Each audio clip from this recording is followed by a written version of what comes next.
नमस्ते. आपण बघणार आहोत कालचं मार्केट. जे काल निफ्टीमध्ये काय झालं, कुठे डिमांड क्रिएट झाली होती, कुठे सप्लाय क्रिएट झाली होती, आपण त्यावरती चर्चा करणार आहोत.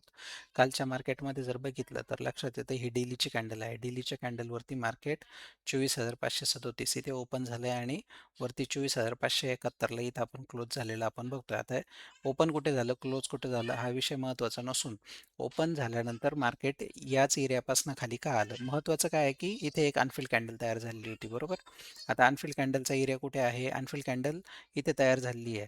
अनफिल कॅन्डल जर आपण बघितली, अनफिल कॅन्डल का बनते, सर्वात महत्त्वाचं जिथे बायर आणि सेलरची फाईट होते आणि त्यानंतर त्या एरियामध्ये जर बायर हिवे असतील तर मार्केट ग्रीन जातं किंवा तिथून बुलिश मार्केट होतं. आणि जर सपोज बायर आणि सेलरची फाईट झाली, तिथे जर सेलर हिवे असेल तर मार्केटमध्ये सेलिंग प्रेशर क्रिएट होतो. आता ही अनफिल्ड कॅन्डल बनलेली आहे जिथे फाईट झाली आणि आपण बघतोय की मार्केट ओपन खाली झालं. कालचं मार्केट खाली झालं. परवा मार्केट अनफिल्ड कॅन्डल क्लोज होऊन मार्केट थांबलेलं होतं परवाचं. कालचं मार्केट खाली ओपन झालं, वरती गेलं आणि इथूनच खाली आलं. महत्त्वाचं काय आहे की अनफिल्ड कॅन्डलला मार्केटने रिस्पेक्ट केला आणि मार्केट त्या एरियापासून खाली झालं. आता ह्या एरियामध्ये हा जो ही जी अनफिल्ड कॅन्डल तयार झाली ही छोट्या टाइम फ्रेममध्ये जर बघितलं तर आपल्याला लक्षात येईल. छोट्या टाइम फ्रेममध्ये ही कॅन्डल कोणती आहे, छोट्या टाइम फ्रेममध्ये जी कॅन्डल आपण बघितली होती ती कॅन्डल कोणत्या भागामध्ये तयार झाली, या भागामध्ये तयार झालेली होती. अनफिल कॅन्डल, अनफिल कॅन्डलची जी बॉडी पार्ट आहे तो हा होता जिथे सिलिंग प्रेशर तगडा झालेला होता. मग काल मार्केट ओपन खाली झालं आणि वरती त्याच एरियामध्ये हा रेजिस्टन्सचा भाग आहे. त्या रेजिस्टन्समध्ये मार्केट गेल्यानंतर खाली आलं. आता रेजिस्टन्सच्या भागामध्ये मार्केट गेल्यानंतर खाली येताना आपल्याला एकदम बारीक जर लक्षात घेतलं तर एक एक छोटीशी गोष्ट आपल्या लक्षात येईल की इथे एक एक पॅटर्न तयार झालेला आहे. तो पॅटर्न कोणता आहे, सेलिंगचा पॅटर्न आहे. तो आपल्याला कशावरती दिसतोय, 15 मिनिटाच्या कॅन्डलवरती जर आपण बघितला तर एकदम बारीकमध्ये तर हा इथे काय आहे, हा एक सेलिंग एरिया तयार झालेला आहे. जेव्हा या जेव्हा इथे मार्केट या एरियामध्ये जाईल किंवा आपण याला काय म्हणू, हा इथे सप्लाय क्रिएट झालेला आहे किंवा इथे रेजिस्टन्स आहे. जेव्हा मार्केट इथे जाईल तेव्हा मार्केट इथे एक सेलिंग प्रेशर क्रिएट होऊन मार्केट खाली येण्याची संभावना आहे. जर आता आपण कालच्या मार्केटमध्ये काय घडलं आपण ते बघूया. 15 मिनिटाचा चार्ट आहे हा. या 15 मिनिटाच्या चार्टवरती जर बारकाईने जर बघितलं तर खाली हे बघा, लक्षात घेण्यासारखी गोष्ट आहे. हा जो पॅटर्न आहे, हा पॅटर्न कोणता आहे, इथे बघा ही पूर्ण भरलेली कॅन्डल आहे, ही अपूर्ण कॅन्डल आहे आणि मार्केट तिचीमध्ये 2 कॅन्डलमध्ये पूर्ण रेड झालं म्हणजे खाली आलेलं आहे. जर आपण बघितलं तर हा सप्लाय झोन आहे, हा सप्लाय झोन आहे. हा सप्लाय झोनचा जर एरिया जर इथं आहे तर मार्केट काय करेल, या सप्लाय झोनच्या एरियामध्ये येईल आणि मार्केट तिथून खाली येईल. लक्षात येत आहे, बरोबर. कारण इथे काय हा सप्लाय झोन बनलेला आहे. सप्लाय झोनमध्ये जेव्हा मार्केट जाईल तेव्हा मार्केटमध्ये सेलिंग प्रेशर येईल आणि मार्केट खाली येईल. मार्केट बरोबर सप्लाय एरियामध्ये आलं आणि मार्केट खाली कुठपर्यंत येणार होतं, जोपर्यंत सप्लाय सप्लाय झोन कुठपर्यंत आहे, हा सप्लाय झोन इथपर्यंत नॉनस्टॉप बनलेला आहे. तर मार्केट या एरिया म्हणजे मार्केट सप्लाय झोन पासून खाली येणार होतं 24,542 पर्यंत आणि मार्केटनी रिस्पेक्ट केला आणि मार्केट तिथे आलेलं आपण बघतोय. आता वरती अजून सप्लायचा एरिया बनलेला आहे. तो आपण कुठे बघितला, तो आपण या एरियामध्ये बघितला. वरती वरती आपल्याला तो बघायला दिसतोय. इथे इथे सप्लायचा एरिया आहे. मार्केट वरती गेल्यानंतर इथे रिस्पेक्ट होणार आहे. ठीक आहे. आता हे झालं 15 मिनिटामध्ये इथे सप्लाय एरिया बनलेला होता, तिथून मार्केट खाली आलं. ठीक आहे. 10 मिनिटामध्ये बघितलं तर इथे आपल्याला अनफिल्ड कॅन्डल बनलेले दिसतात. छोट्या टाइम फ्रेममध्ये जर बघितलं तरी आपल्याला लक्षात येऊन जातं की इथे पण काही अनफिल्ड कॅन्डलचा एरिया आहे किंवा सेलिंग प्रेशर आपल्याला झालेला दिसतो. एकदम छोट्या टाइम फ्रेममध्ये जर आपण बघितलं तर लक्षात घ्या,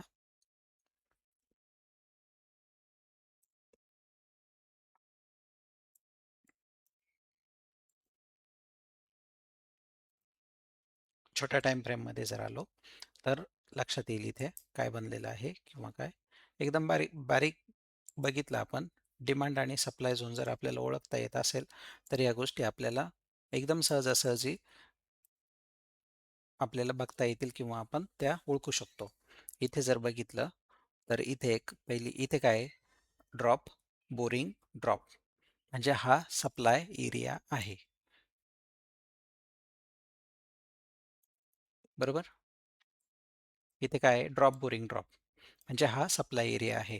ड्रॉप, बोरिंग, ड्रॉपमध्ये जर ग्रीन कॅन्डल असेल तर तो सप्लाय झोन अधिक चांगला आपण मानतो किंवा अधिक चांगला असतो. तर बघा इथे ही ड्रॉप ड्रॉप आहे. ह्या दोन बोरिंग कॅन्डल आहेत आणि ड्रॉप, बोरिंग आणि ड्रॉप. बरोबर. इथे जी बोरिंग कॅन्डल आहे किंवा जी अनफिल कॅन्डल आहे बघा ही ग्रीन कॅन्डल आहे. ग्रीन कॅन्डल नंतर रेड कॅन्डल बनली आणि त्यानंतर जी बनलेली आहे ती मोठी रेड कॅन्डल बनलेली आहे. साईजमध्ये जर बघितली तर ही छोटी साईज आहे, ही मोठी साईज आहे आणि ही अजून जास्त मोठी साईज आहे. आणि हे जर सप्लायच्या एरियामध्ये जर बनत असेल, सप्लायच्या एरियामध्ये जर बनत असेल तर ह्याचा अर्थ मार्केट त्या एरियामध्ये येऊन मार्केट खाली येऊ शकतं. तर मार्केटने इथे पण आपल्याला हे बघा 2 मिनिटाच्या कॅन्डलवरती आधी आपण बघितलं 15 मिनिटाच्या कॅन्डलवरती जिथे सप्लाय बनला तिथून मार्केट खाली आलेलं आहे. 15 मिनिटाच्या कॅन्डलमध्ये इथे सप्लाय एरिया बनलेला होता. या सप्लाय एरियामधून मार्केटने आपल्याला एक संधी दिलेली होती. ती संधी आपल्याला एकदम एकदम तिथे सेलिंग क्रिएट होईल त्या एरियामधून आपल्याला दिलेलं होता. हे बघा 1:2 जवळजवळ 1:4-5चा आपल्याला तिथे एक रिटर्न मिळत होता किंवा आपण तो इथपर्यंत घेणार होतो. 1:2.89 किंवा 1:2 1:3चा एक रिटर्न काल निफ्टीमध्ये 15 मिनिटाच्या कॅन्डलवरती आपल्याला बघायला मिळालेला आहे. जर आपण 2 मिनिटावरती जर आपण बघितला तर हाच रिटर्न आपल्याला इथे जर कॅल्क्युलेशन जर केला तर तो रिटर्न आपल्याला इथे पण आपल्याला बघायला मिळतो 2.89 2.3चा किंवा त्यापेक्षाही जास्त आपल्याला बघायला मिळतो. म्हणजे काल सुद्धा मार्केटने आपल्याला एक ऑपॉर्च्युनिटी दिलेली होती. बरोबर निफ्टीमध्ये. आता हे झालं निफ्टीमध्ये. आपण बघूयात बँक निफ्टीमध्ये किंवा सेन्सेक्समध्ये कुठे ऑपॉर्च्युनिटी. बँक निफ्टी आणि सेन्सेक्समध्ये कुठे काय बनलेलं होतं आपण ते बघूयात. आता बघूयात हे आहे बँक निफ्टी. सेम बँक निफ्टीमध्ये जर आपण डेलीची कॅन्डल बघितली तर डेलीच्या कॅन्डलवरती कुठे सप्लाय झोन बनलेलं होतं आणि काय बनलेलं होतं आपल्याला ते बघायला भेटेल. बँक निफ्टीची जर कॅन्डल बघितली तर हे आता हे आपल्या लक्षात येत आहे बघायला भेटतंय. मार्केट ओपन वरती झालं, खाली क्लोज झालं. बँक निफ्टीमध्ये हे डेलीच्या कॅन्डलवरती. आपण जर 15 मिनिटाच्या कॅन्डलवरती आलो तर आपल्याला इथे काय लक्षात येत आहे, इथे सेम एक अनफिल कॅन्डल बनलेली होती. अनफिल कॅन्डल बनलेली होती आणि त्याच एरियामधून ह्या जो अनफिल कॅन्डलचा पार्ट बनलेला आहे, अनफिल कॅन्डल जिथे बनली तिथूनच मार्केट, तिथूनच बँक निफ्टी खाली आली. जर आपल्याला काही या गोष्टी जर लक्षात येत असेल, या गोष्टी म्हणजे कोणत्या? बरोबर. ह्या गोष्टी जर लक्षात येत असेल तर आपल्याला समजून येईल की काल मार्केट तिथूनच खाली का आलेलं आहे.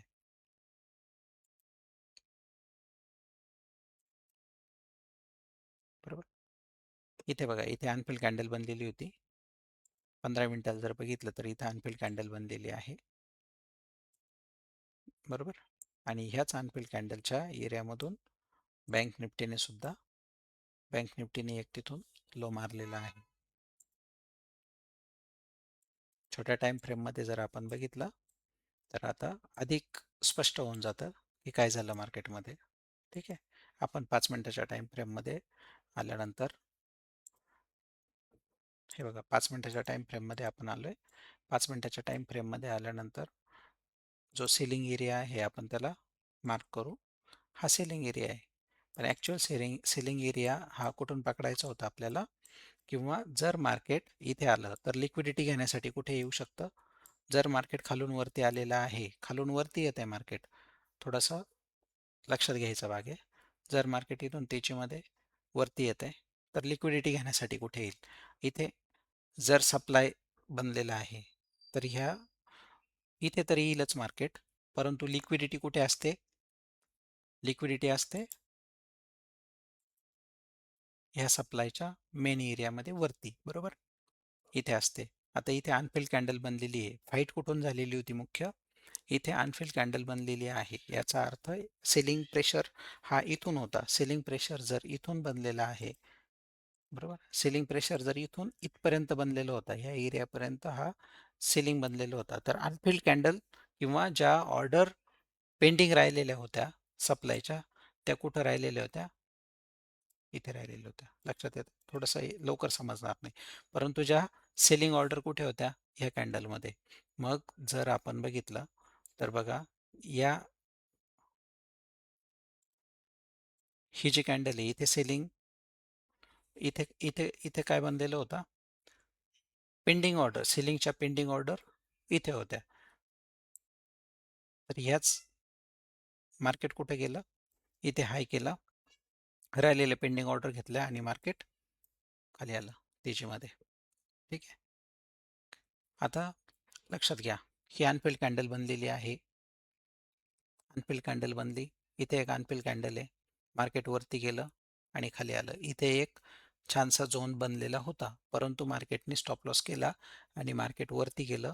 कारण जर इथून मार्केट खाली आलं असतं इथून, तर इथे टार्गेट छोटं भेटणार होतं, परंतु इथून मोठं टार्गेट घेण्यासाठी मोठे प्लेयर काय करतात, की जिथे जास्तीत जास्त मोठी मूव्हमेंट भेटेल अशा ठिकाणी एंट्री प्लॅन करतात आणि छोट्या प्लेयरचे स्टॉप लॉस करतात. खूप सारी लोकं किंवा आपल्यासारखे जे रिटेल प्लेयर आहेत, ते इथे सप्लाय एरिया बनवून आपण इथे एंट्री करतो आणि इथे जवळ स्टॉप लॉस ठेवतो आणि आपला स्टॉप लॉस उडतो. परंतु लक्षात घ्यायचं आहे, की जर अनफिल्ड कॅन्डल जर इथं बनलेली आहे, तर आपला जो स्टॉप लॉस होणार होता, तो ह्या कॅन्डलच्या वरती. आणि जी आपली एंट्री बनणार होती, ती आपण एंट्री कशी प्लॅन करणार होतो? आपण एंट्री प्लॅन करणार होतो इथे आणि स्टॉप लॉस होणार होता इथे. अशी एंट्री प्लॅन करायची होती आणि स्टॉप लॉस असा घ्यायचा होता आणि मग आणि आपण हे टार्गेट कुठपर्यंत? इथपर्यंत हे कंटिन्यू झालेलं 1:2 चा रिस्क रिवॉर्ड रेशो आपल्याला भेटत होता. हे झालं बँक निफ्टीमध्ये. आता बँक निफ्टीमध्ये अजून कुठे अपॉर्च्युनिटी मिळालेली होती ते आपण चेक करूया. हे बघा, 10 मिनिटामध्ये लक्षात घेतलं तर आपल्याला लक्षात येऊन जाईल कुठे कुठे अपॉर्च्युनिटी आहे. 10 मिनिटामध्ये जर आपण बघितलं तर इथे बघा, इथे एक पहिली रेड कॅन्डल, त्यानंतर दुसरी बनलेली अनफिल्ड कॅन्डल आणि ही तिसरी बनलेली पूर्ण ग्रीन कॅन्डल. इथून काय झालं, बाईंगचा प्रेशर वाढला. इथे एक अनफिल्ड कॅन्डल होती, इथे एक अनफिल्ड कॅन्डल आहे आणि हा एरिया कोणता आहे? जर आपण हा हा जर भाग बघितला, हे बघा, सप्लाय जिथे इथे इथे काय आहे? ह्याला आपण वरती जो आहे, ह्याला वरचा जो भाग आहे, तो वरचा भाग आपण रेजिस्टन्स म्हणतो, खालचा भाग आपण सपोर्ट म्हणतो.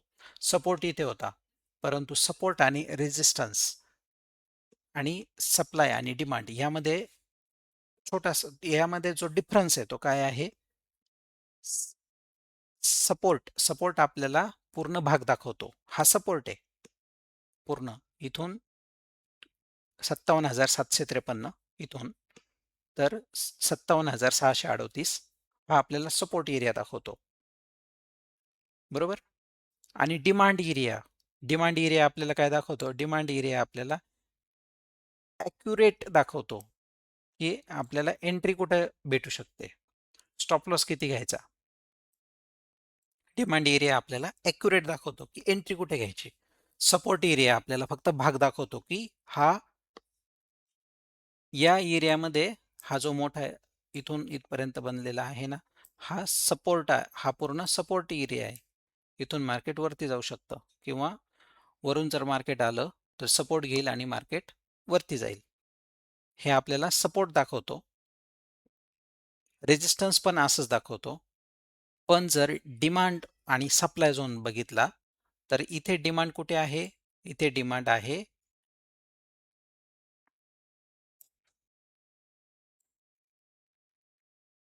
डिमांड आपल्याला ॲक्युरेट दाखवतो किंवा आपल्याला एंट्री कुठे घ्यायची आणि स्टॉप लॉस कुठे घ्यायचा, टार्गेट कुठे ठेवायचं, हे ॲक्युरेट आपल्याला डिमांड झोन आपल्याला दाखवतो.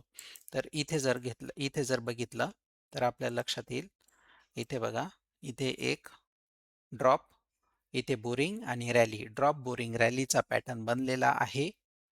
इथे काय आहे, इथे डिमांड क्रिएट झालेली आहे.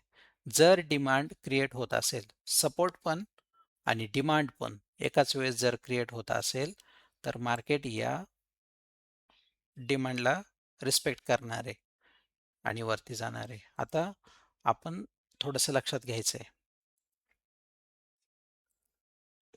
एकदम एकदम छोटासा पार्ट लक्षात घ्यायचा, तो म्हणजे हे विसरायला नाही पाहिजे किंवा हे लक्षात घ्यायचं आहे की आपल्याला स्टॉप लॉस किती घ्यायचा, टार्गेट किती लावायचं आहे, बरोबर. इथे जर डिमांड क्रिएट होत होती तर आपण काय करणार होतो, आपण स्टॉप लॉस याच्या खाली लावणार होतो, बरोबर, आणि टार्गेट आपण वरती लावणार होतो. हे बघा, महत्वाचा पार्ट आहे, थोडंसं समजून घ्या. ॲक्च्युअल एरिया कोणता आहे डिमांडचा, इथे. पण आपण स्टॉप लॉस का वाढवणार होतो, स्टॉप लॉस आपण ठेवण्यासाठी, लक्षात घ्या, स्टॉप लॉस ठेवण्यासाठी आपण DATRचा यूज करतो. स्टॉप लॉस ठेवण्यासाठी आपण DATRचा यूज करतो. आपल्याला माहीत आहे की DATR किती वापरायचा, कसा वापरायचा. ही आहे 10 मिनिटाचा, हा जर 10 मिनिटाचा पॅटर्न बनलेला आहे, 10 मिनिटाच्या पॅटर्नवरती आपण DATR वरती 5% DATRला आपण 5% काय करतो, बफर पॉईंट ठेवतो, स्टॉप लॉस ठेवतो.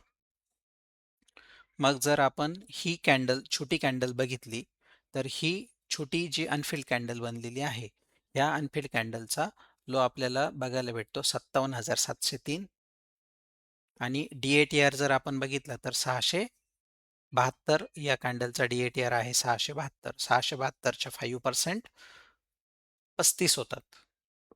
मग जर आपण 57,703 मध्ये 35 मायनस केले तर आपला स्टॉप लॉस 57,000 किती बसतो, आपला स्टॉप लॉस सर्वसाधारण 57,675च्या 665, 60-65च्या दरम्यान आपला स्टॉप लॉस बसतो.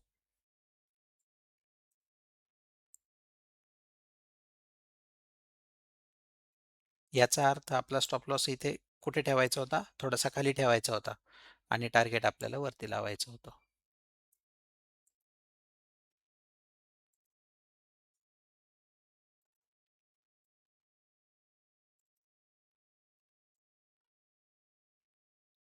बरोबर.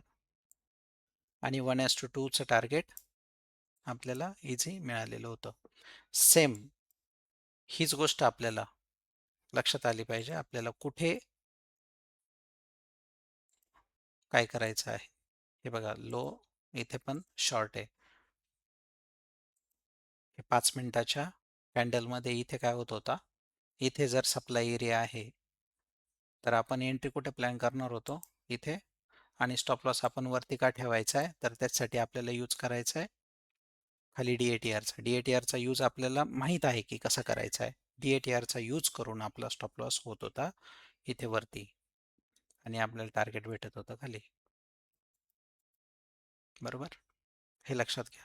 आता बघूयात कुठे कुठे अजून काय काय बनलेलं आहे किंवा कुठे आपल्याला बाईंगची ऑपॉर्च्युनिटी बनलेली होती. तर एक छोटासा आपण बघणार आहे की काल टायटनमध्ये एक ऑपॉर्च्युनिटी बनलेली होती.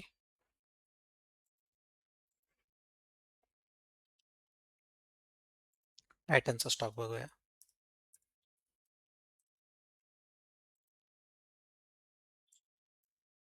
हा टायटनचा स्टॉक आहे.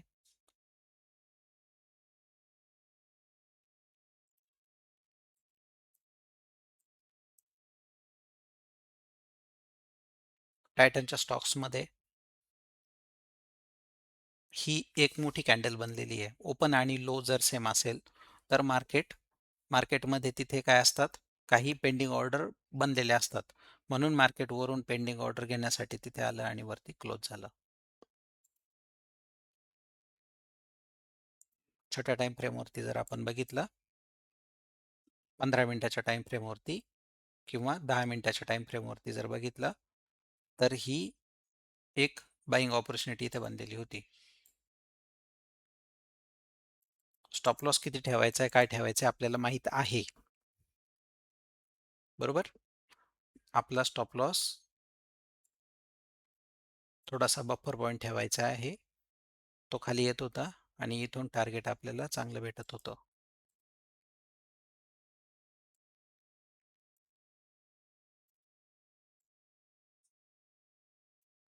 वन एस टू फोरचा रिस्क रिवॉर्ड रेशो आपल्याला टायटनमध्ये भेटत होता. ऑपॉर्च्युनिटी येतात स्टॉकमध्ये किंवा इंडेक्समध्ये येतात, परंतु त्या ऑपॉर्च्युनिटीसाठी आपल्याला व्यवस्थितपणे थोडासा स्टडी करावा लागेल, प्रॅक्टिस करावी लागेल. प्रॅक्टिस केली तर होऊ शकतं. चांगली तयारी ठेवावी लागेल. डिमांड आणि सप्लाय कुठे बनतात, सपोर्ट रेजिस्टन्स कुठे बनतात, त्या आधाराने डिमांड कुठे क्रिएट होती, डिमांड कुठे बनतो आणि सप्लाय कुठे बनतो, तो बघून आपण एंट्री आणि एक्झिट आपण प्लेस करतो. ठीक आहे, थांबूया इथेच आपण. आणि अजून एक व्हिडिओ आपण आज किंवा उद्या बनवणार आहे. कुठे कुठे डिमांड झोन क्रिएट झालेले आहेत, कुठे कुठे अजून काही ऑपॉर्च्युनिटी बनलेल्या आहेत, आपण त्या बघणार आहोत. जर तुमच्याही लक्षात आले की कोणत्या स्टॉकमध्ये कुठे डिमांड बनलेला आहे किंवा सप्लाय बनलेला आहे, आपण त्यावरती चर्चा करूयात. ठीक आहे, चालेल. चला ठेवतो. धन्यवाद.